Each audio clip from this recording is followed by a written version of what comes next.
엄마, 거긴 진짜 가지 마세요. 괜히 보고 마음만 상해요. 아들이 그 말을 했을 때 저는 가슴 어딘가가 서늘해졌습니다. 무책임한 남편과 62의 황혼이혼을 했습니다. 지금은 작은 원룸에서 새벽 청소 일을 하며 혼자 살고 있습니다. 몸은 고됐지만 집은 조용했고 그 조용함이 처음엔 홀가분했습니다. 그런데 독감으로 며칠을 앓고 나니 마음이 흔들리기 시작했습니다. 연락 한 번 없이 지방으로 내려간 65 남자가 혹시 혼자 쓰러져 있는 건 아닐까 싶었습니다. 미워서 갈라섰지만 그 걱정은 끊어지지 않았습니다. 그래서 멀리서 얼굴만 보고 오려 했습니다. 아무것도 바라는 게 없었습니다. 그런데 아들은 왜 제가 가보기도 전에 제 마음이 상할 걸 이미 알고 있었던 걸까요? 시작 전 구독과 좋아요로 함께 해주시고 어느 지역에서 듣고 계신지 댓글로 한 번씩만 남겨주세요. 그곳에 행복이 닿길 바라겠습니다. 62에 이혼을 했습니다.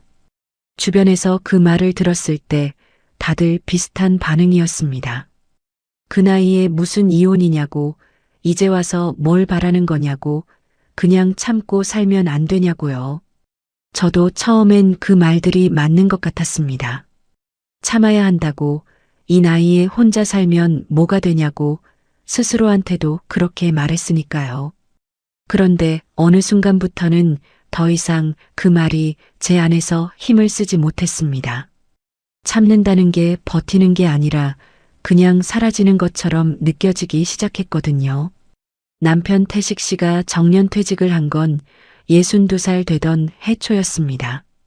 오래 다닌 회사는 아니었고 중간에 몇 번 직장을 옮기면서도 그나마 버텨온 마지막 자리였습니다. 퇴직 당일엔 동료들이랑 저녁을 먹고 늦게 들어왔는데 그 얼굴이 꽤 홀가분해 보였습니다. 그때 저는 이상하게 그 표정이 마음에 걸렸습니다. 퇴직이 그렇게 홀가분할 수 있나 싶었거든요. 앞으로의 걱정보다 지금 이 편안함이 더 크게 느껴지는 사람 같았습니다. 처음 몇 달은 쉰다고 했습니다. 오래 일했으니 좀 쉬어야겠다고 몸도 추스르고 나서 다시 뭔가 찾아보겠다고 했습니다. 저는 그 말을 믿었습니다. 믿으려 했다는 게 더 정확하겠지만요. 그런데 그 몇 달이 반년이 됐고 반년이 1년이 됐습니다. 새벽에 나가던 발길이 없어지고 낮에도 소파에 앉아 텔레비전을 보는 날이 길어졌습니다. 뭔가 알아보고 있냐고 물으면 알아보는 중이라고 했고 연락해 볼 때가 있냐고 하면 있다고 했습니다. 하지만 그 알아보는 중이 몇 년째 이어졌습니다. 생활비가 빠듯해지기 시작한 건 퇴직하고 두 번째 해부터였습니다. 퇴직금이 있었지만 그게 언제까지 버텨줄 리 없었습니다. 저는 그 전부터 상가 건물 청소 일을 하고 있었는데 거기에 더해 근처 화장실 관리 일도 맡았습니다. 새벽 5시에 나가서 오전을 마치고 오후엔 다른 건물 한 곳을 더 돌았습니다. 허리가 늘 뻐근했고 손등이 갈라지는 날도 있었습니다. 그래도 그게 제 몫이라고 생각했습니다. 그 사람이 다시 일어설 때까지만 버티면 된다고 생각했으니까요. 그런데 더 서러웠던 건 가난 자체가 아니었습니다. 냉장고가 비어도 전기요금 고지서가 쌓여도 반찬 살 돈이 모자라도 늘 제가 먼저 움직였습니다. 그게 싫었던 게 아니에요. 움직이는 건 할 수 있었습니다. 그런데 그 옆에서 그 사람이 같이 버티려는 마음이 보이지 않았습니다. 그게 제일 힘들었습니다. 형편이 어려운 게 아니라 형편이 어려운데 혼자라는 느낌. 그 느낌이 쌓이는 게 제일 무거웠습니다. 태식 씨는 미안하다는 말을 자주 했습니다. 새벽에 나가는 저를 보며 미안하다고 했고 밥상에 반찬이 없으면 미안하다고 했고 제가 지쳐 보이면 미안하다고 했습니다. 처음엔 그 말이 위로가 됐습니다. 그래도 알고 있구나 싶어서요. 그런데 그 미안하다는 말 뒤에 달라지는 게 아무것도 없었습니다. 미안하다는 말이 반복되면 반복될수록 그 말이 달라지려는 의지가 아니라 그냥 그 순간을 넘기려는 말처럼 들리기 시작했습니다. 나중엔 그 말이 제일 무책임하게 들렸습니다. 차라리 아무 말도 안 하는 게 나을 것 같았습니다. 어느 날 저녁이었습니다. 퇴근하고 들어오니 태식 씨는 소파에 누워 있었고 부엌엔 그릇 하나도 씻겨 있지 않았습니다. 뭐 먹었냐고 물었더니 라면 끓여 먹었다고 했습니다. 그 말에 저는 아무 말도 하지 않았습니다. 사실 말이 나오지 않았습니다. 밥솥엔 밥이 있었고 냉장고엔 달걀이 있었고 김치도 있었습니다. 그걸 꺼내 밥 한 그릇 차리는 것도 하지 않은 사람이 텔레비전 앞에 누워 있었습니다. 저는 그날 그릇을 씻으면서 손이 물속에 잠겨 있는 채로 한참 울었습니다. 소리는 내지 않았습니다. 그냥 눈물이 흘렀습니다. 그게 마지막이었습니다. 더 버티겠다는 말도 이제 끝내겠다는 말도 처음엔 없었습니다. 그냥 그날 이후로 제 안에서 뭔가가 조용히 꺼졌습니다. 억울함도 아니고 분노도 아니고 그냥 힘이 빠진 것처럼요. 몇 주가 지나고 나서야 저는 태식 씨한테 말했습니다. 우리 이제 그만하자고. 태식 씨는 한참 말이 없었습니다. 붙잡지도 않았습니다. 그냥 알겠다고 했습니다. 그 대답이 또 한 번 심장을 헛디디게 했지만 저는 그 순간 더 이상 흔들리지 않으려 했습니다. 재산이라고 해봐야 나눌 것도 별로 없었습니다. 전세 보증금에서 제 몫을 챙겨 나왔고 작은 원룸을 구했습니다. 짐을 옮기는 날 태식 씨는 거실에 서서 저를 바라봤습니다. 뭔가 말하려는 것 같았는데 끝내 아무 말도 하지 않았습니다. 저도 하지 않았습니다. 그렇게 문을 닫고 나왔습니다. 원룸은 좁았습니다. 창문 하나, 싱크대 하나, 침대 하나. 그게 전부였습니다. 처음 며칠은 그 공간이 어색했습니다. 그런데 이상하게 몸이 먼저 편해졌습니다. 새벽에 나가도 눈치 볼 사람이 없었고 들어와서 아무 말 없이 누워도 됐습니다. 그 조용함이 홀가분했습니다. 아, 내가 얼마나 긴장하면서 살았나 싶었습니다. 그런데 시간이 지나자 이상하게 마음 한구석이 자꾸 허전해졌습니다. 미워서 헤어진 건 맞는데 그렇다고 완전히 남처럼 잊히는 건 또 아니었습니다. 40년이라는 세월이 그렇게 하루아침에 정리되는 게 아니더군요. 태식 씨가 어디서 어떻게 사는지 가끔 궁금하기도 했습니다. 아들한테 물어보면 잘 지낸다고만 했고 저도 더 묻지 않았습니다. 이혼한 마당에 전 남편 근황을 챙기는 게 이상해 보일 것 같았으니까요. 그러면서도 마음 어딘가에 작은 불씨처럼 남아 있었습니다. 그러다 독감이 왔습니다. 처음엔 그냥 감기려니 했습니다. 그런데 이틀째 되던 날 밤 열이 오르면서 손발에 힘이 빠지기 시작했습니다. 물을 마시려고 일어났다가 어지러워서 그대로 주저앉았습니다. 주변엔 아무도 없었습니다. 전화를 해야 하나 싶었지만 누구한테 해야 할지도 막막했습니다. 아들한테 하면 며느리가 불편할 것 같고 괜히 호들갑 떨기도 싫었습니다. 결국 혼자 이불을 당겨 덮고 아침이 오길 기다렸습니다. 그 새벽에 문득 태식 씨가 떠올랐습니다. 65에 연락도 없이 지방에 내려간 사람. 끼니는 챙겨 먹고 있을까? 아플 때 옆에 아무도 없는 건 아닐까? 제가 그 새벽에 느낀 그 막막함을 그 사람도 혼자 견디고 있는 건 아닐까요? 미움과 걱정은 같이 있을 수 있더군요. 그 두 가지가 이상하게 공존했습니다. 몸이 조금 나아지자 저는 결국 마음을 굳혔습니다. 한 번만 가보자고. 붙잡으러 가는 것도 아니고 따지러 가는 것도 아닙니다. 멀리서 얼굴만 보고 그냥 살아있는지 확인하고 돌아오면 된다고 생각했습니다. 그것만으로 충분하다고 생각했습니다. 그때만 해도 저는 정말 몰랐습니다. 제가 걱정해서 찾아가는 그 길 끝에 저만 빠진 채 이미 다 끝난 가족의 판이 기다리고 있을 줄은요. 왜 아들은 아버지 얘기만 나오면 자꾸 말을 흐렸을까요? 아들한테 말을 꺼낸 건 몸이 어느 정도 나아지고 나서였습니다.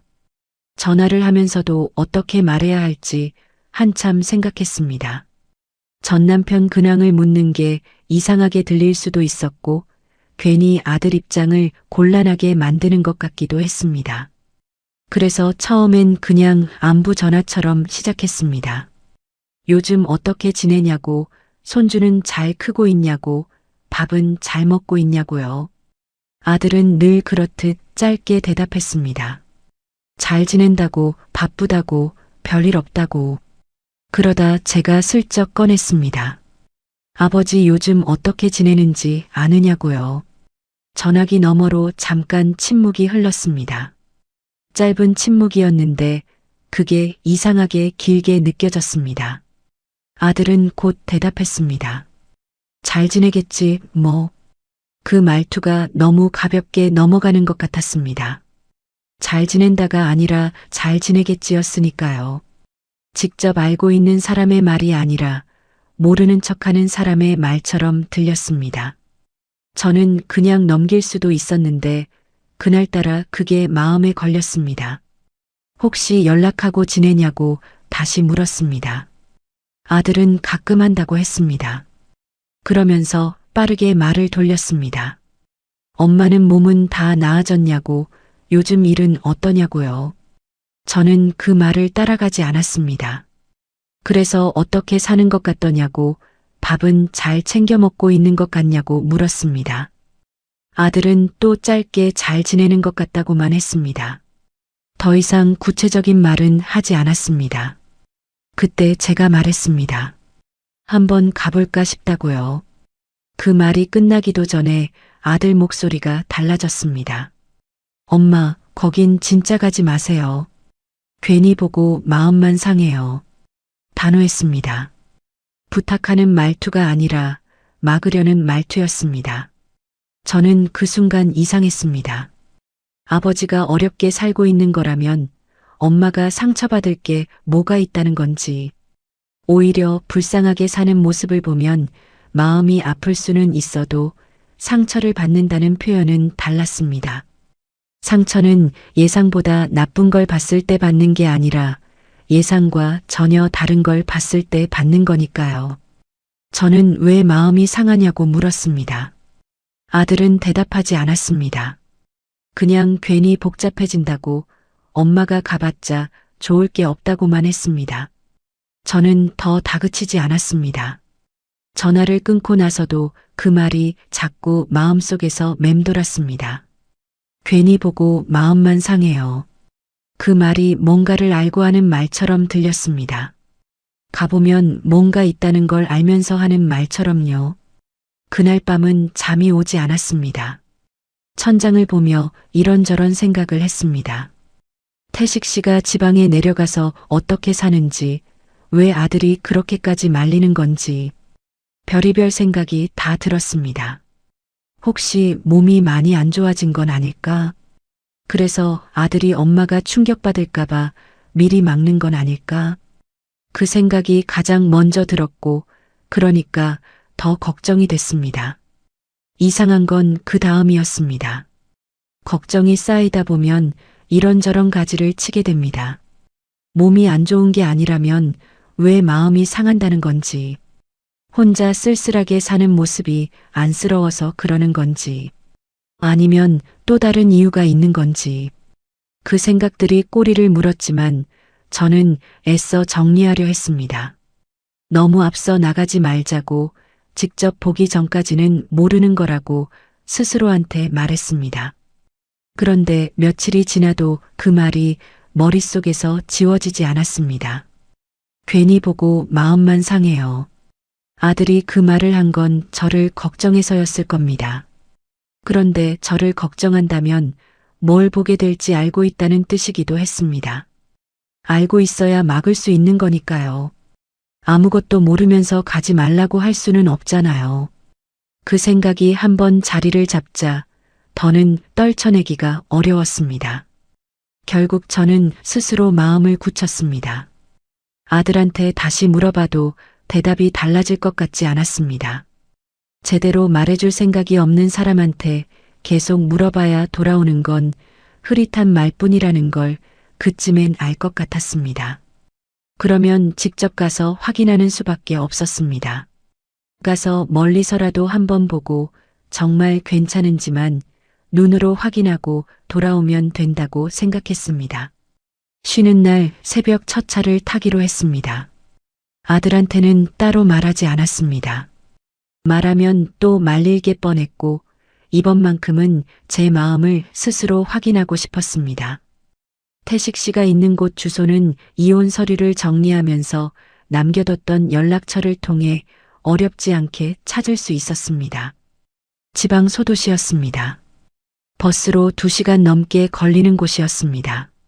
가는 날 아침 저는 새벽 4시 반에 일어났습니다. 세수를 하고 간단하게 준비를 했습니다. 특별히 차려입진 않았습니다. 뭔가 기대를 갖고 가는 게 아니었으니까요. 오래된 바람막이를 걸치고 작은 가방 하나만 들었습니다. 버스 터미널까지 걸어가면서 이른 새벽 공기가 차게 느껴졌습니다. 거리엔 사람도 없었고 가게들도 다 닫혀 있었습니다. 그 조용한 길을 걸으면서 저는 속으로 계속 되뇌었습니다. 그냥 보고만 오는 거다. 아무것도 바라는 게 없다. 그냥 살아있는지만 보고 오는 거다. 터미널에서 첫 차를 탔습니다. 자리에 앉으니 새벽 피곤함이 몰려왔지만 잠이 오지는 않았습니다. 창밖으로 어두운 도로가 지나갔고 가로등 불빛이 창문에 번졌습니다.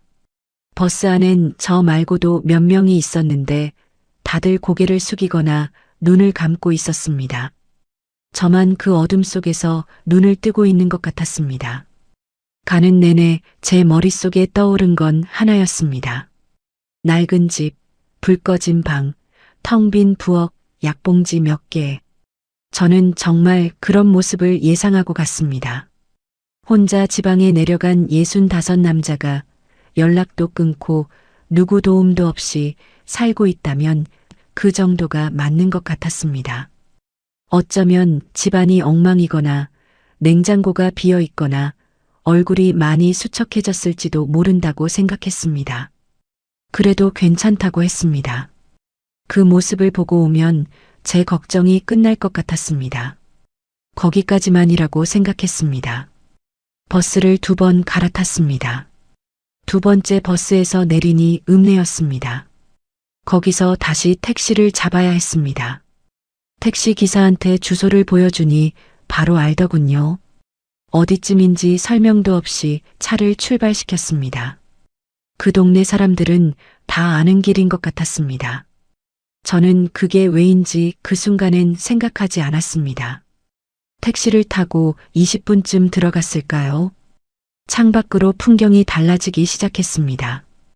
읍내의 낡은 건물들이 사라지고 길 양쪽으로 낮은 산과 논밭이 이어졌습니다. 제가 상상했던 그 쓸쓸한 시골집이 어딘가 있겠구나 싶었습니다. 마음의 준비를 했습니다. 어떤 모습을 봐도 담담하게 보고 오자고요. 그런데 택시가 멈춘 곳은 제 예상과 전혀 달랐습니다. 아들은 왜 제가 보기도 전에 제 마음이 상할 걸 알고 있었을까요? 택시가 떠나고 나서도 저는 한동안 그 자리에 서 있었습니다. 발이 움직이지 않았습니다. 움직이려는 마음이 없었던 게 아니라 눈앞에 있는 게 너무 낯설어서 몸이 먼저 굳어버렸습니다. 제가 2시간 넘게 버스를 타고 택시까지 갈아타며 찾아온 곳이 이 집이 맞나 싶었습니다. 주소를 다시 확인했습니다. 틀리지 않았습니다. 언덕 아래로 내려다 보이는 그 집은 제가 상상했던 것과 하나도 닮지 않았습니다. 낡고 어두운 집을 생각했습니다. 불도 잘 안 켜진 방 마당엔 자풀이 자라고 현관 앞엔 신발 한 켤레만 덩그러니 놓인 그런 집.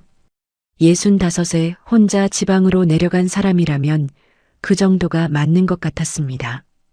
그런데 눈앞에 있는 건 달랐습니다. 마당 한쪽엔 작은 텃밭이 반듯하게 정리돼 있었고 울타리를 따라 화분들이 줄지어 놓여 있었습니다. 그 화분들이 마구 늘어놓은 게 아니라 누가 공들여 배치한 것처럼 가지런했습니다. 집 외벽도 깨끗했고 지붕도 낡아 보이지 않았습니다. 오래 살아온 사람의 집이 아니라 새로 단장한 사람의 집처럼 보였습니다. 그때 대문 안쪽에서 인기척이 났습니다. 호스를 손에 든 사람이 마당을 가로질러 걸어오고 있었습니다. 처음엔 역광 때문에 얼굴이 잘 안 보였습니다. 그런데 몇 발짝 더 다가오던 그 사람이 고개를 드는 순간 저는 숨이 턱 막혔습니다. 태식 씨였습니다. 분명 그 사람인데, 분명 제가 40년을 함께 산 사람인데 낯설었습니다. 제가 알던 그 사람은 소파에 늘어져 있거나 밥상 앞에서 멍하니 앉아 있거나 아니면 미안하다는 말을 입에 달고 사는 사람이었습니다. 그런데 지금 눈앞에 있는 사람은 달랐습니다. 단정한 작업복을 입고 있었고 얼굴빛이 좋았습니다. 헬쑥하거나 수척한 기색이 없었습니다. 오히려 살이 조금 오른 것도 같았습니다. 햇볕을 맞으며 마당에 물을 주는 그 모습이 어색하지 않았습니다. 오래 이렇게 살아온 사람처럼 자연스러웠습니다.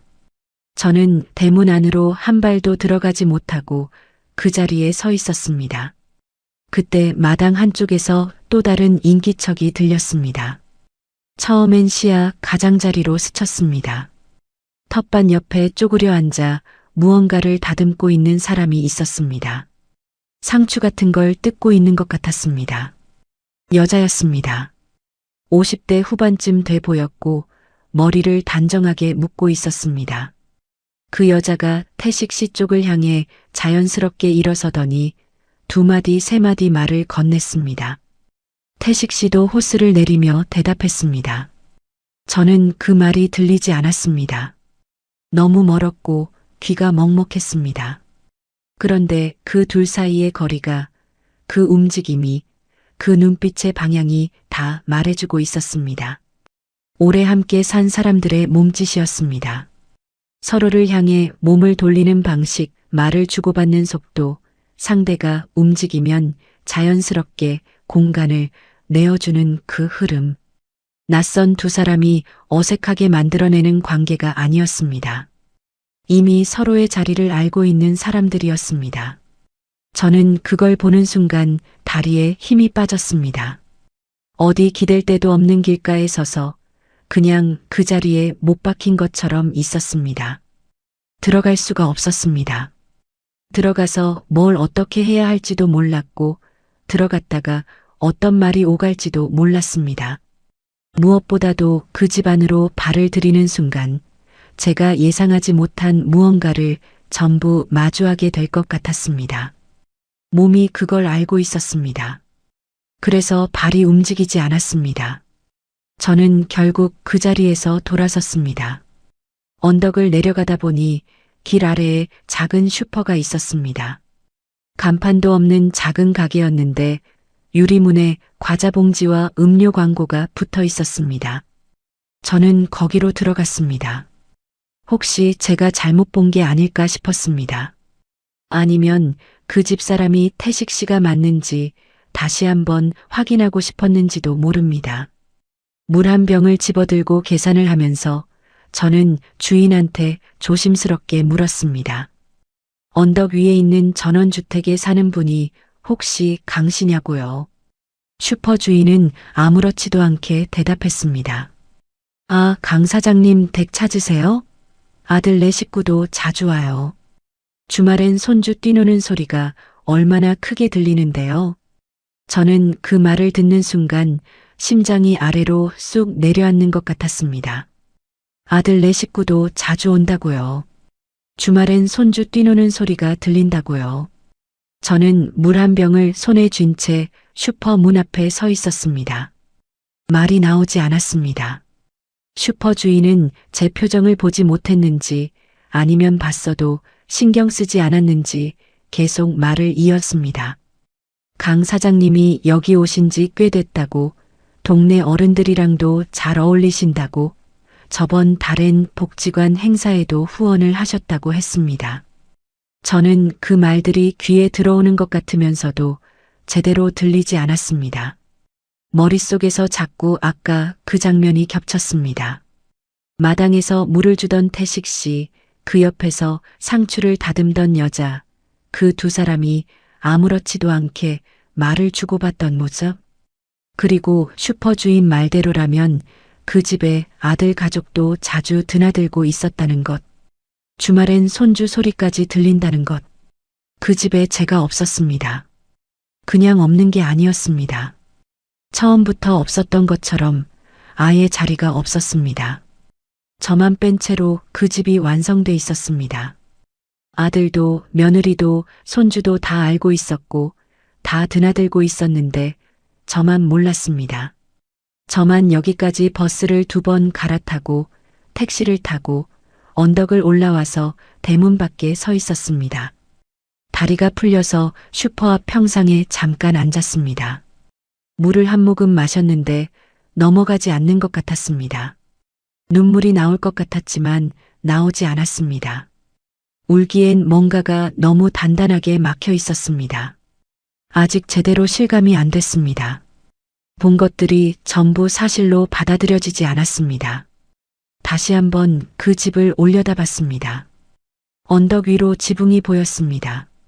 창문에 빛이 들어와 있었고 마당 한쪽에서 연기 같은 게 올라왔습니다. 밥을 짓는 건지 뭔가를 끓이는 건지 알 수 없었지만 그 집은 살아 있었습니다. 온기가 있었습니다. 분명하게 사람이 사는 집이었습니다. 그것도 혼자 사는 집이 아니라 여럿이 드나드는 집이었습니다. 저는 그냥 혼자 그 온기 밖에 있었습니다. 그 집 현관 앞에 뭐가 있었는지 기억이 났습니다. 택시에서 내려 처음 집을 봤을 때 대문 너머로 현관이 살짝 보였습니다. 현관 앞엔 신발이 있었습니다. 남자 운동화 한 켤레, 그리고 여자 슬리퍼 한 켤레. 가지런히 놓여 있었습니다. 오랫동안 그 자리에 있어 온 것처럼요.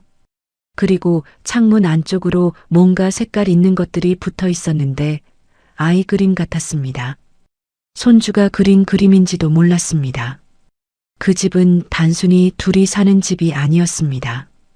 누군가 자주 오가는 집이었습니다. 손주 그림이 창문에 붙어 있고 주말이면 아이 뛰는 소리가 들리는 집. 그 집에 아들 가족의 자리도 있었습니다. 저를 빼고 만들어진 자리가요. 버스 시간에 맞춰 일어섰습니다. 다시 올라가서 그 집 문을 두드릴 용기가 없었습니다. 그게 겁이 나서가 아니었습니다. 지금 이 상태로 그 안에 들어가면 제가 감당할 수 있는 것보다 더 많은 걸 보게 될 것 같았습니다. 오늘은 그냥 여기까지만 보고 가자고 했습니다. 대문 밖에서 본 것만으로도 이미 충분히 많은 걸 알게 됐으니까요. 돌아오는 버스 안에서 저는 창밖만 봤습니다. 해가 기울면서 들판이 노랗게 물들고 있었습니다.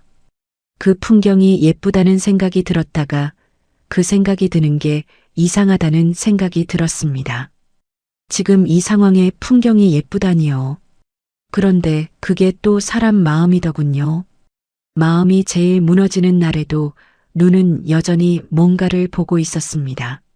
집에 돌아오니 방이 조용했습니다. 원룸 불을 켜고 가방을 내려놓았습니다. 그 조용함이 오늘따라 달랐습니다.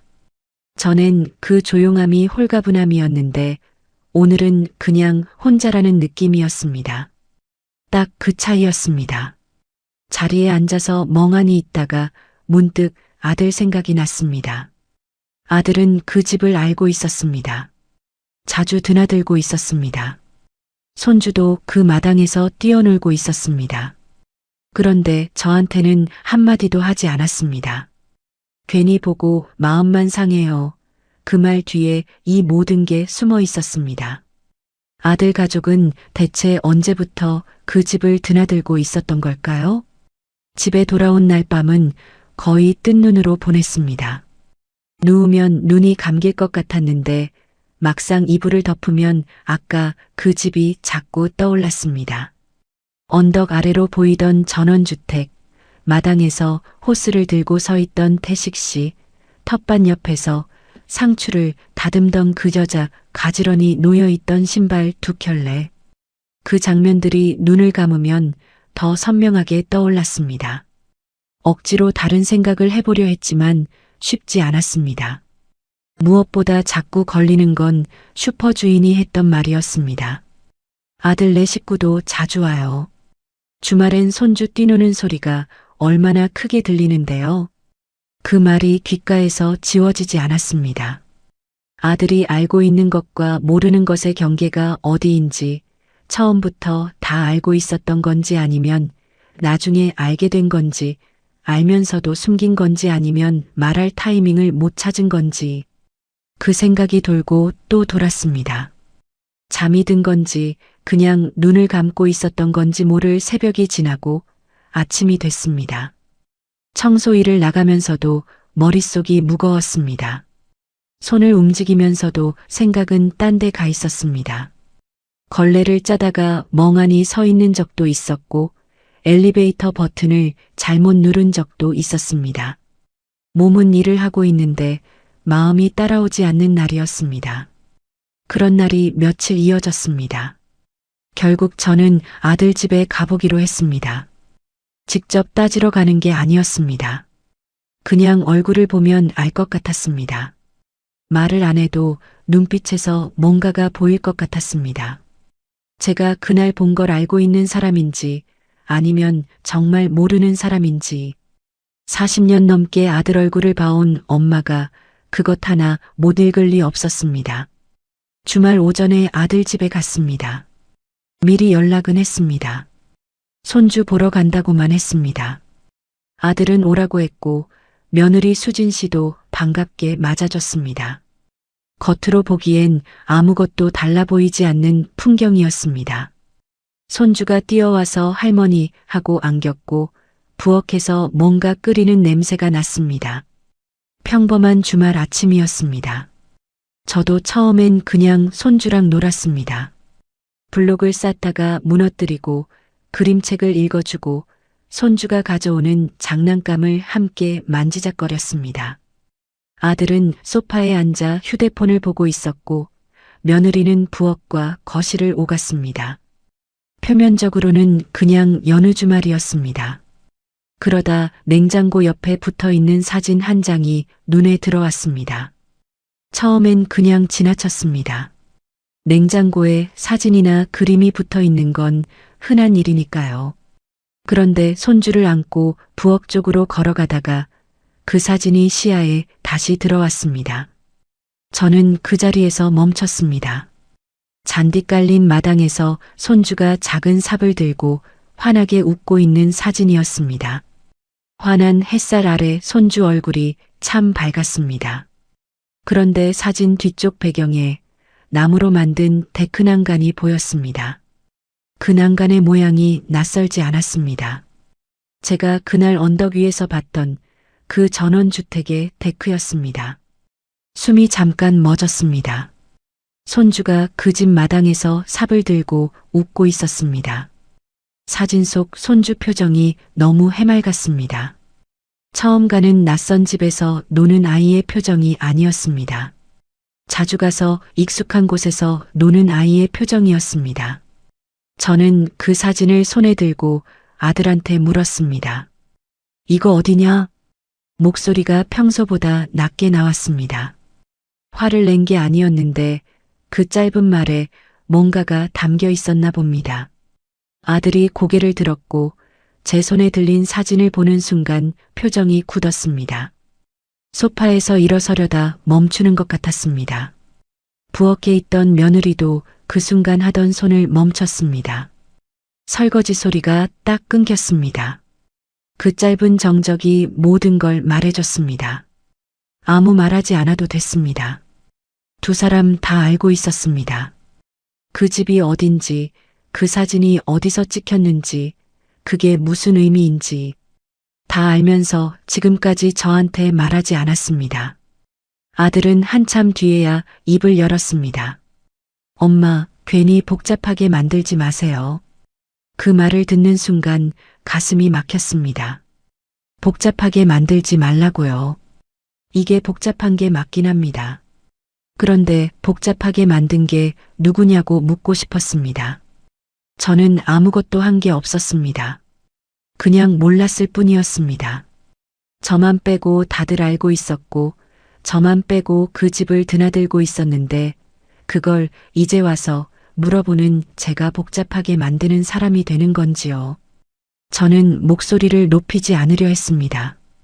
그 자리에서 소리를 지르면 아무것도 들리지 않는다는 걸 알고 있었습니다.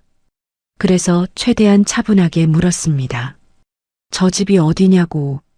아버지가 거기서 누구랑 사는 거냐고. 왜 나한테 한마디도 안 했냐고. 아들은 시선을 피했습니다. 바닥을 보거나 옆을 보거나 제 눈을 똑바로 보지 않았습니다. 그러면서 말했습니다. 잘 지내신다고, 이제는 엄마가 모르는 게 낫다고, 알아봤자 상처만 받는다고. 그 말들이 연달아 나왔습니다. 마치 미리 준비해둔 것처럼요. 저는 그 말을 들으면서 오히려 더 차가워졌습니다. 상처받을 걸 알고 숨긴 거라면 그건 저를 배려한 게 아니었습니다. 그냥 마주하기 싫어서 피한 거였습니다. 며느리는 그 자리에서 말이 없었습니다. 부엌에서 거실로 나오긴 했는데 아들 뒤에 서서 시선을 내리깔고 있었습니다.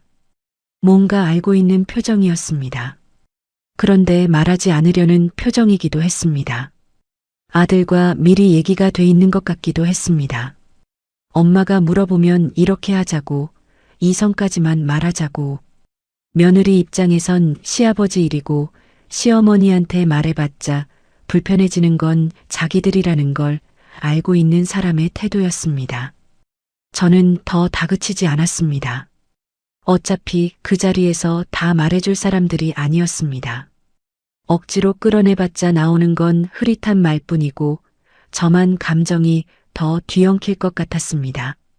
그래서 손주를 한 번 더 안아주고 밥을 간단히 먹고 일어섰습니다. 아들은 배웅하러 나오면서 조심스럽게 말했습니다. 엄마, 아버지 일은 그냥 내버려 두는 게 낫다고요. 그 말이 오히려 마음에 박혔습니다. 내버려 두라는 말은 이미 다 정리가 됐다는 말이었습니다. 제가 끼어들 자리가 없다는 말이었습니다. 아들이 말하지 않아도 그 집의 윤곽이 점점 선명해지고 있었습니다. 태식 씨 곁에 이미 누군가가 있고 그 누군가와 아들 가족도 이미 관계가 생겨 있다는 것. 저만 그 바깥에 있다는 것. 집에 돌아오는 버스 안에서 저는 손주 사진을 자꾸 떠올렸습니다. 그 해맑게 웃는 얼굴이 자꾸 눈에 밟혔습니다. 손주가 잘못한 건 아무것도 없었습니다. 그 아이는 그냥 마당에서 신나게 뛰어놀았을 뿐이었습니다. 그런데 그 웃음이 왜 그렇게 마음을 아프게 하는지 모르겠었습니다.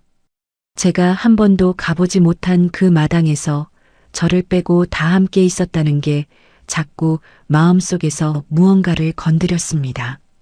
나중에 생각해 보니 더 이상했습니다. 아들이 저를 말렸던 이유가 단순히 제가 상처받을까봐가 아니었습니다. 그 집의 질서를 깨고 싶지 않아서였습니다. 이미 그 집안에 아들 가족의 자리가 만들어져 있었고 제가 그 집을 알게 되는 순간 그 질서가 흔들릴 것 같아서 막고 있었던 것 같았습니다.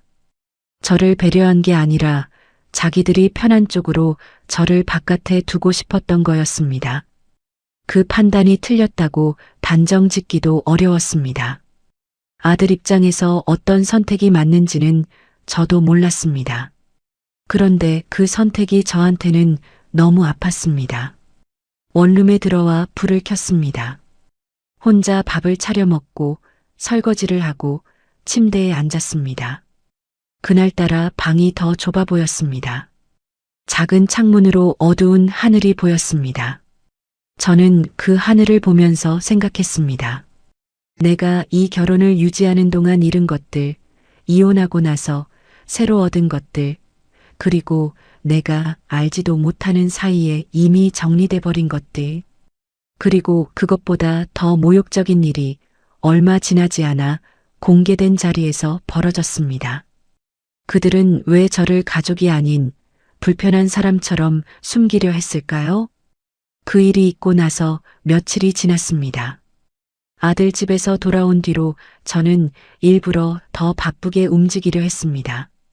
새벽에 일찍 나가고 청소가 끝나면 다른 일거리가 없나 찾아보고 집에 돌아와서도 뭔가 손을 움직이고 있으려 했습니다. 가만히 앉아 있으면 생각이 많아지고 생각이 많아지면 또 그 집이 떠오를 것 같았습니다. 그래서 몸을 쉬지 않으려 했습니다. 그게 그때 제가 할 수 있는 유일한 방법이었습니다. 그러던 어느 날 오전이었습니다. 제가 청소를 맡고 있는 상가 건물 1층 로비에 뭔가 준비가 한창이었습니다. 접이식 테이블이 들어오고 현수막을 거는 사람들이 있었고 안쪽으로 의자들이 줄지어 세워지고 있었습니다. 지역 복지재단에서 여는 소규모 감사 행사 같았습니다. 저는 청소 구역이 겹치지 않게 옆쪽으로 비켜서 일을 마저 하려 했습니다. 그때 입구 쪽에 걸린 배너가 눈에 들어왔습니다. 처음엔 그냥 지나쳤습니다. 행사 배너를 굳이 읽을 이유가 없었으니까요. 그런데 발걸음이 저절로 멈췄습니다. 배너 한쪽에 후원자 명단이 적혀 있었는데 그 안에서 낯익은 이름 3글자가 눈에 박혔습니다. 강태식? 저는 그 이름을 보고 한참을 그 자리에 서 있었습니다. 걸레를 손에 쥔 채로 배너 앞에 서서 그 이름을 몇 번이고 다시 읽었습니다. 틀리지 않았습니다. 분명히 강태식이었습니다. 평생 생활비 걱정만 하던 사람이 퇴직하고 나서도 돈이 없다고 했던 사람이 이혼할 때 재산이라고는 나눌 것도 없다고 했던 그 사람이 후원자로 이름이 올라 있었습니다. 믿기지 않았습니다. 그런데 믿기지 않는다고 해서 눈앞에 있는 게 사라지는 건 아니었습니다. 저는 잠깐 멍하니 서 있다가 행사장 안쪽을 힐끗 들여다봤습니다. 단지 확인하려는 마음이었습니다. 혹시 동명이인인지 아니면 정말 그 사람인지. 그리고 저는 그대로 숨이 막혔습니다. 행사장 안쪽에 태식 씨가 있었습니다. 정장 차림이었습니다. 제가 함께 살던 20년 넘는 세월 동안 명절이나 경조사 때 말고는 잘 입지 않던 정장을 입고 있었습니다. 그런데 그게 어색하지 않았습니다. 그 자리에 자연스럽게 서 있었습니다. 주변 사람들과 인사를 나누고 고개를 끄덕이고 웃는 얼굴이었습니다. 그리고 그 바로 옆에 그 여자가 있었습니다. 처음 봤습니다. 그날 그 집 마당에서 멀리서 봤을 때와 달리 이번엔 꽤 가까이서 보게 됐습니다. 50대 후반으로 보였고 단정한 차림이었습니다. 태식 씨 옆에서 행사 관계자로 보이는 사람과 이야기를 나누고 있었는데 그 모습이 너무 자연스러웠습니다.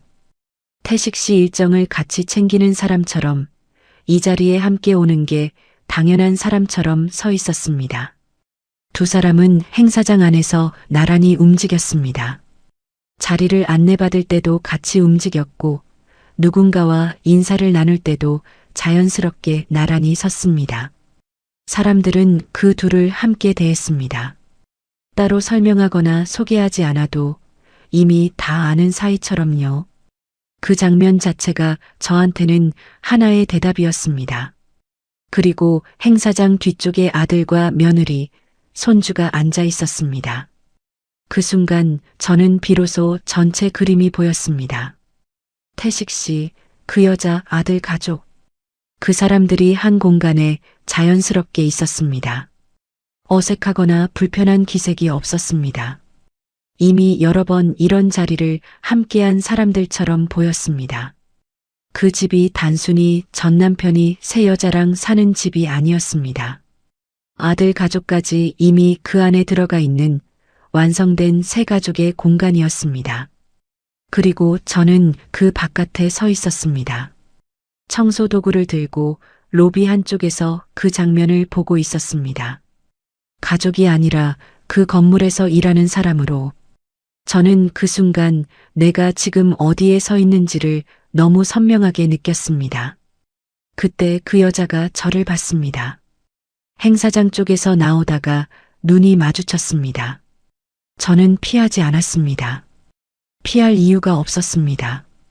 그 여자는 잠깐 저를 살피더니 사람들 앞에서 너무도 태연하게 말했습니다. 아, 태식 씨 예전 인연 되시는 분이시죠? 목소리가 낮지도 않았습니다. 주변에 사람들이 있는 자리에서 한 말이었습니다. 예전 인연. 그 단어가 귀에 들어오는 순간 저는 아무 말도 하지 못했습니다. 할 말이 없어서가 아니었습니다. 너무 많아서였습니다. 예전 인연이라니요. 40년을 함께 살았습니다. 새벽마다 일어나 밥을 차렸고 아픈 날에도 출근했고 생활비가 모자라면 제가 더 일했습니다. 아들을 낳고 키우면서 잠을 줄였고 명절이면 온종일 부엌에 서 있었습니다. 그 세월이 예전 인연 4글자로 정리됐습니다. 그것도 사람들 앞에서 너무 가볍게. 손이 차가워졌습니다. 화가 났는지 서러웠는지 모욕감인지 딱 잘라 말하기 어려웠습니다.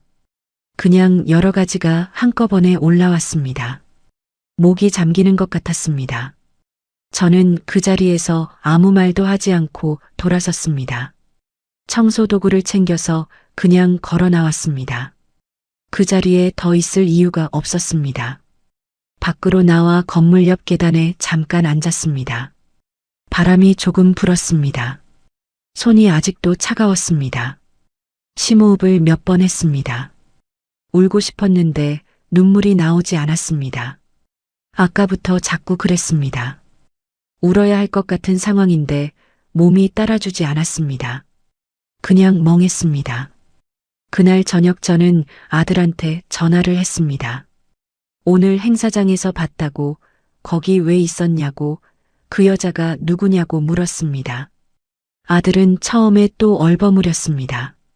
그냥 아버지 행사에 같이 간 거라고, 엄마가 거기 있을 줄 몰랐다고 했습니다. 저는 그 말을 자르고 다시 물었습니다. 그 여자가 아버지랑 같이 사는 거냐고, 아들은 얼마나 됐냐고. 한참 침묵이 흘렀습니다. 아들이 결국 말했습니다. 이혼하고 나서 아버지가 지방으로 내려갈 때 이미 알고 지내던 사람이라고 했습니다. 처음엔 생활을 정리하는 걸 도와주는 정도였는데 나중엔 병원도 같이 다니고 집도 함께 알아보고 하면서 가까워졌다고요. 지금은 아버지 건강관리며 요양 상담까지 그 여자가 챙기고 있다고 했습니다. 아들 목소리는 담담했습니다. 마치 어쩔 수 없는 일이라는 듯이, 그냥 그렇게 됐다는 듯이요. 저는 그 담담함이 오히려 더 아팠습니다. 아들한테 이건 당연한 일이 됐구나 싶었습니다. 아버지 곁에 그 여자가 있는 게 이미 일상이 돼버린 사람의 말투였습니다. 저는 전화를 끊고 나서 한참 앉아 있었습니다. 새 여자가 있다는 게 충격이 아니었습니다. 이혼한 사람이 새 인연을 만나는 건 있을 수 있는 일이었습니다. 제가 견디기 힘들었던 건 다른 것이었습니다. 늙고 아프고 힘들 때 옆에서 챙겨주는 사람의 자리, 병원에 같이 가주고 약을 챙겨주고 불편한 몸을 돌봐주는 그 자리, 그게 이미 그 여자한테 넘어가 있었습니다. 저는 걱정해서 찾아갔습니다. 혼자 쓰러져 있는 건 아닐까 싶어서 끼니는 챙겨 먹는 건지 걱정돼서 버스를 2번 갈아타고 찾아갔습니다. 그런데 그 사람 인생에서 저는 이미 가장 바깥으로 밀려나 있었습니다. 제가 걱정하던 그 자리에 이미 다른 사람이 들어와 있었고 그 사람이 병원도 같이 가고 집도 같이 알아보고 요양 상담까지 챙기고 있었습니다. 그제야 아들이 왜 그렇게까지 저를 말렸는지 알 것 같았습니다. 제가 가서 상처받을 장면은 전 남편이 잘 사는 모습이 아니었습니다. 제자리가 완전히 대체된 현실이었습니다. 그것도 단순히 연인 자리가 아니라 늙어서 아플 때 곁에 있어줄 사람의 자리까지요. 아들은 그걸 알고 있었고 그래서 막았습니다. 막는 게 맞다고 생각했을 겁니다. 어쩌면 그게 아들로서 할 수 있는 최선이었는지도 모릅니다. 그런데 막는다고 사실이 달라지는 건 아니었습니다. 저는 알게 됐습니다. 보게 됐습니다. 예전 인연이라는 말도 들었습니다. 이미 다 알아버린 뒤에는 모르는 척할 수가 없었습니다. 그 말들이 몸속 어딘가에 박혀서 쉽게 빠져나오지 않았습니다. 잠자리에 들기 전에 저는 오래 생각했습니다. 이대로 그냥 넘어갈 것인지, 모른 척하고 없는 척하고 그냥 살아갈 것인지, 그렇게 하면 편할 수도 있었습니다. 아무도 불편하지 않고 아무것도 달라지지 않고 그냥 각자의 자리에서 살아가는 거니까요. 그런데 그게 되지 않았습니다. 예전 인연이라는 말이 자꾸 귀에 걸렸습니다. 40년이 그 말 한마디로 지워지는 게 맞는 건지 저는 그게 자꾸 마음에 걸렸습니다. 결국 저는 마음을 굳혔습니다. 따지러 가는 게 아니었습니다. 돈을 받아내려는 것도 아니었습니다. 단지 묻고 싶었습니다. 왜 저를 없는 사람처럼 만들었는지 그 한 가지만 물어보고 싶었습니다. 아들은 왜 그 사실을 알면서도 끝까지 제게 숨겼을까요? 만남 자리를 만드는데 생각보다 오래 걸렸습니다. 아들한테 말했습니다. 아버지랑 한번 마주 앉고 싶다고 따지러 가는 게 아니니 자리를 만들어 달라고요. 아들은 처음에 왜 굳이 그래야 하냐고 했습니다. 이제 와서 만나봤자 뭐가 달라지냐고 서로 상처만 더 받는 거 아니냐고 했습니다. 저는 그 말에 흔들리지 않았습니다. 달라지는 게 없어도 괜찮다고 했습니다.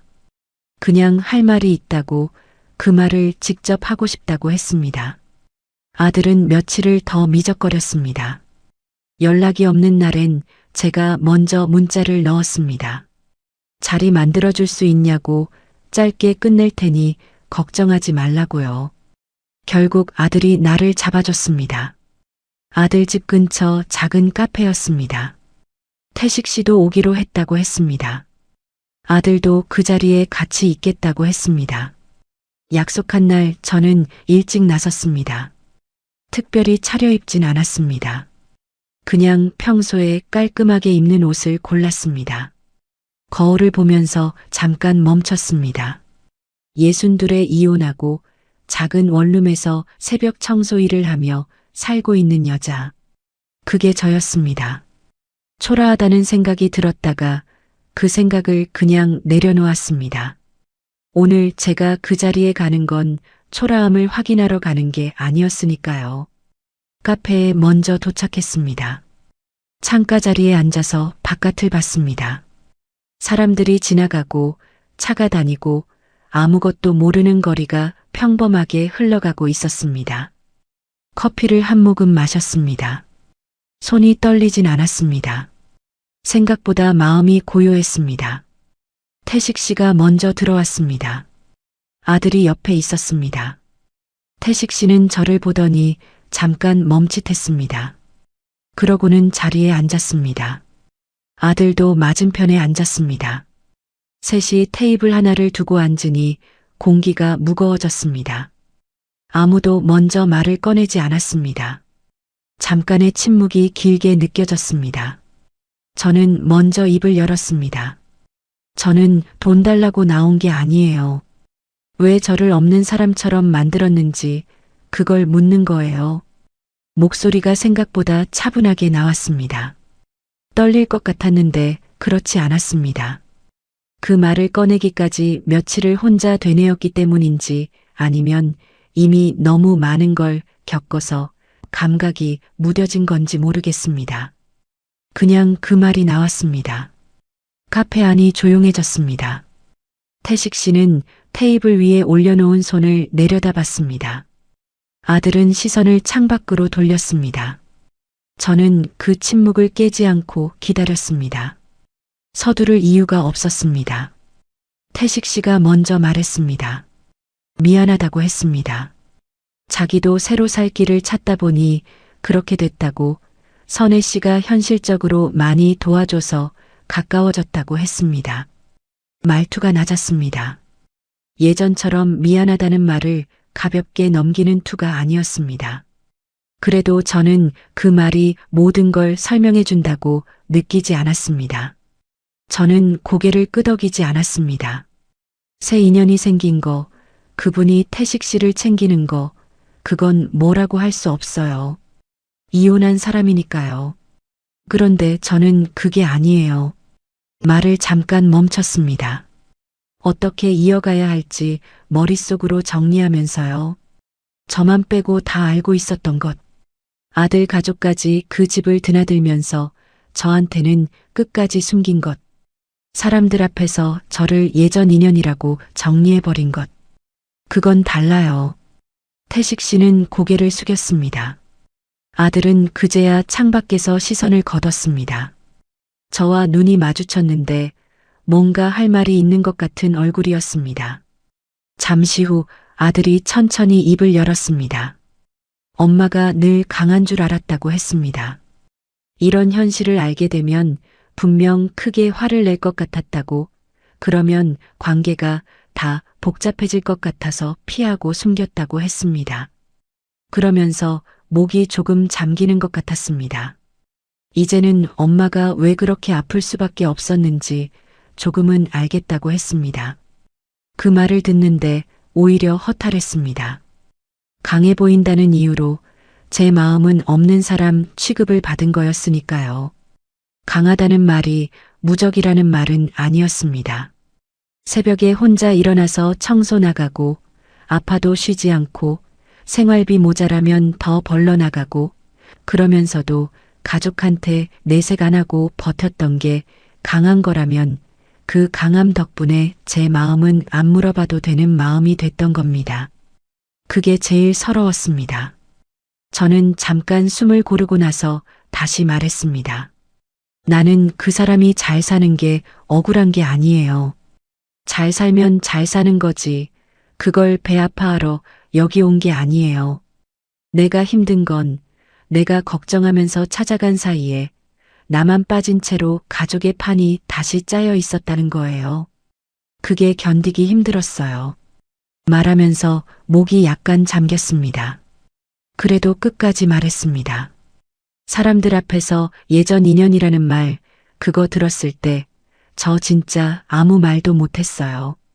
40년이 그 한마디였으니까요. 태식 씨가 눈을 감았습니다. 잠시 후 다시 눈을 뜨면서 고개를 숙였습니다. 정말 미안하다고 했습니다. 그 말투는 예전과 달랐습니다. 예전엔 그 미안하다는 말이 그 순간을 넘기는 방패처럼 느껴졌는데 이날은 달랐습니다. 그렇다고 그 말이 모든 걸 되돌리는 건 아니었습니다. 되돌릴 수 있는 것들이 아니었으니까요. 그래도 그 말은 이전과 결이 달랐습니다. 아들도 고개를 숙였습니다. 저는 그 자리에서 더 이상 감정을 풀어놓지 않았습니다. 할 만큼 했다고 생각했습니다. 울거나 소리치거나 하지 않았습니다. 그냥 할 말을 했습니다. 그것만으로도 충분했습니다. 대신 마지막으로 한 가지만 분명히 했습니다.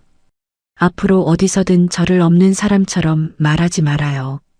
사람들 앞에서든 손주 앞에서든 어디서든 40년을 함께 산 사람이라는 사실까지 지워버리지 말아요.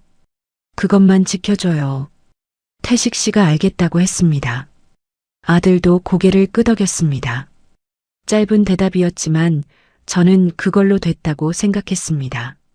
더 많은 걸 받아내려 한 게 아니었으니까요. 저는 처음부터 그 한 가지만 원했습니다. 사람 취급. 그게 전부였습니다. 카페를 나오면서 공기가 달랐습니다.